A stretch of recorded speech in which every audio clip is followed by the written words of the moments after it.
Methi paneer very healthy recipe. ఇది రైస్‌లోకైనా, రోటీలోకైనా, నాన్‌లోకైనా try చేయండి. చాలా బావుంటుంది.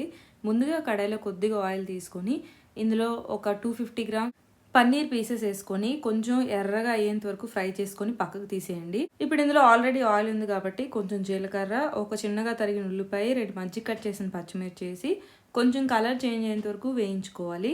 అల్లం వెల్లుల్లి పేస్ట్ ఏసి, పచ్చివాసన పోయేంత వరకు వేయించుకోండి. ఇందులో 2 చిన్నగా తరిగిన టొమాటోలేసి హై ఫ్లేమ్‌లో మెత్తగా అయ్యేంత వరకు వేయించుకోవాలి. ఇప్పుడు ఇందులో పసుపు, ఉప్పు, కారం, గరం మసాలా పౌడర్, ధనియా పౌడర్ ఏసి 2 నిమిషాలు కుక్ చేసుకోవాలి బాగా మిక్స్ చేసి.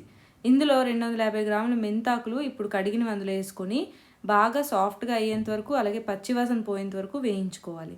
ఇప్పుడు మనం పక్కన ఫ్రై చేసి పెట్టుకున్న పన్నీర్ పీసెస్ ఏసి బాగా మిక్స్ చేసి, ఒక హాఫ్ గ్లాస్ వాటర్ ఏసి దీన్ని కొద్దిసేపు కుక్ చేసుకోండి. ఒక 5 నిమిషాలు కుక్ చేసుకున్న తర్వాత ఇందులో half cup of fresh cream అయినా ఏసుకోండి.